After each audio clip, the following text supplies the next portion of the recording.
నా కూతురు చెప్పిందే నా అల్లుడు వినాలి, నా కొడుకు చెప్పిందే నా కోడలు వినాలి, నేను చెప్పిందే ఇంట్లో నడవాలి.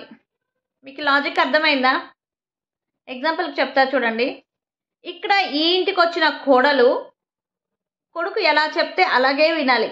ఇక్కడున్న బిడ్డ వేరే ఇంటికి వెళితే అక్కడ కూతురు చెప్పిందే నడవాలి. కోడలు ఏమైనా వీళ్ళు మాట్లాడుకునే మాటలు ఇన్వాల్వ్ అయ్యి ఒక మాట మాట్లాడిందే అనుకోండి, దానికేం రా ఇంట్లో పని, దాని పని అది చేసుకోమని చెప్పు. మనమేమో మాట్లాడుకుంటుంటే మన సంసారంలో అదేంటికి వచ్చి పుల్లలు పెట్టేది అన్నట్టు మాట్లాడతారు. ఏదో పుల్లలు పెట్టేసినట్టు సజెషన్స్ లేకపోతే ఏదన్నా మాట్లాడిందో ఇనిందా అనుకోండి, అలా మాట్లాడతారనమాట. అదే కూతురికి తెలియకుండా వాళ్ళు ఏదన్నా మాట్లాడుకున్నారే అనుకోండి, ఇంట్లో కోడలకు తెలియకుండా అన్ని రాజకీయాలు వాళ్ళు చేసుకుంటారు. ఇంటికి వచ్చిన కోడలికి ఒక మాట నా చెప్పి చేద్దాం అనేసి సెన్స్ ఉండదు అన్నట్లు మాట్లాడతారు. ఇక్కడ నువ్వేం చేస్తున్నావు? నీ కోడలు ఒక మాట మాట్లాడితే వంగినా తప్పే, లేచినా తప్పే, మాట్లాడినా తప్పే, ఇట్లా మాట్లాడుతూ ఉంటారు. నీ కూతురికి మాత్రం విలువలు కావాలి, వాల్యూస్ కావాలి, రెస్పెక్ట్లు కావాలి, అన్నీ కావాలి. ఈ ఇంటికి వచ్చిన కోడలకు మాత్రం ఏమీ ఉండకూడదా? ఒక మనిషిలాగన్నా చూస్తారా అసలు మీరు ఇంటికి వచ్చిన కోడల్ని? ఫస్ట్ నీ ఇంటికి వచ్చిన ఆడబిడ్డకి మర్యాద ఇయ్యి. ఆ పుణ్యమో లేకపోతే ఆ సంస్కారమో అటు కూడా వస్తుంది. ఇక్కడ లేదు, ఇక్కడ చెప్పులతో చాటలతో కొడుతూ ఉంటారు కోడళ్ళని, అనరాని మాటలు మాట్లాడుతూ ఉంటారు. అక్కడ కూతురికి మాత్రం అన్ని మర్యాదలు కావాలా. ఈ కూతురికి ముఖ్యంగా ఇవ్వాల్సింది ఇంటికి వచ్చిన కోడళ్ళకే ఎక్కువ రెస్పెక్ట్ ఇవ్వాలి. మీరెలా ఇక్కడ కోడళ్ళని మంచిగా చూసుకొని కూతురులాగా చూసుకుంటారు, అక్కడ వాళ్ళు కూడా చూస్తారు. నువ్వు కరెక్ట్గా ఉంటే ఈడ అత్తమామలు కరెక్ట్గా ఉండి కోడల్ని కొడుకుల్ని అన్నీ బాగా చూసుకుంటూ ఉంటే అక్కడ వాళ్ళకి జరిగేది కూడా వాళ్ళకి జరుగుతూ ఉంటాయి. ఇక్కడ చాటలతో చెప్పులతో పరకలతో ఇంకా ఇంట్లో ఉండే అట్లా అన్నిటితో కోడల్ని ఎట్లా పడితే అట్లా మాట్లాడేది, కొడుకుల్ని ఎట్లా పడితే అట్లా మాట్లాడేసి నీ కూతురుకు కావాల్సిన మర్యాదలు అన్నీ కావాలని చెప్పేసి అంటే ఎక్కడి ఇంకా వస్తాయి? దేవుడేమో చెడ్డోడు కాదు కదా. అందరూ బాగుండాలి, అందులో మనం ఉండాలి అనేసి అనుకుంటే అందరూ బాగుంటారు. ఎక్కడున్నా మనదే పై చెయ్యేటట్టు ఉంటే ఎట్లా? కూతురు చెప్పింది మాత్రం అల్లుడు వినేస్తే అబ్బా నా అల్లుడు మంచోడు, ఏం తెలియదమ్మా వాడికి అమ్మాయికి, నా కూతురు ఎలా చెప్తే అలా అనేసి మాట్లాడతారు.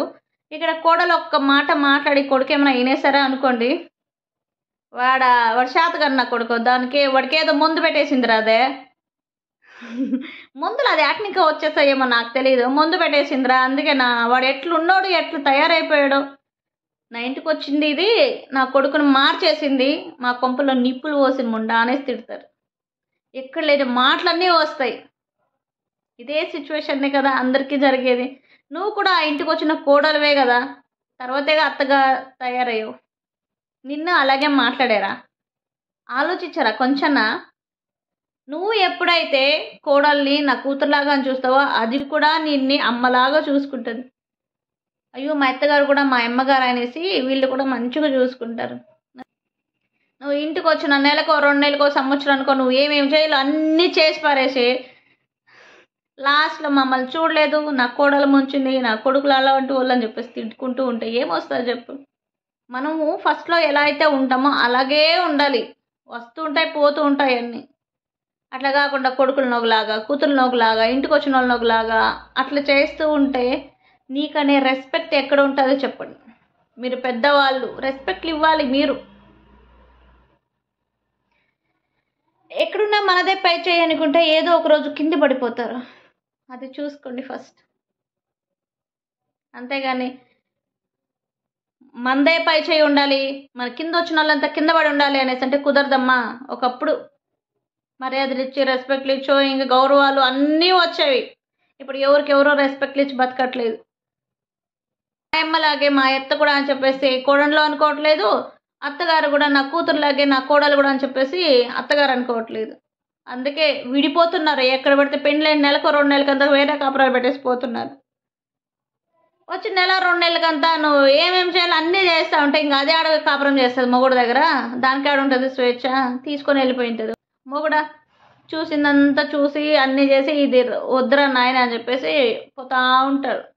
ఇంక వాళ్ళు బతకాలి కదా, సంసారం అంటే కష్టాలు పడాలి కదా. అందుకనేసి ఫస్ట్ మనం కరెక్ట్గా ఉండాలి. ఇంట్లో పిల్లర్ అనేది కరెక్ట్గా ఉంటే ఇల్లు చక్కగా ఉంటుంది. ఇంట్లో పిల్లర్ అనేది బాగుంటే చక్కగా ఉంటుంది. అందరూ మన వాళ్ళే అనుకుంటే అంత బాగుంటుంది. అదొక్కటే నాది ఇది నాది కాదు అనేసి అనుకుంటే ఇంట్లో ఏది చక్కగా ఉండదు. గుర్తుపెట్టుకోండి, అందరూ మన వాళ్ళు అనుకొని మంచిగా చూసుకోండి. అందరూ బాగుంటారు. అత్తైనా అమ్మైనా అమ్మే అనుకోవాలి, కోడలైనా కూతురైనా కూతురే అనుకుంటే అంత బాగుంటుంది.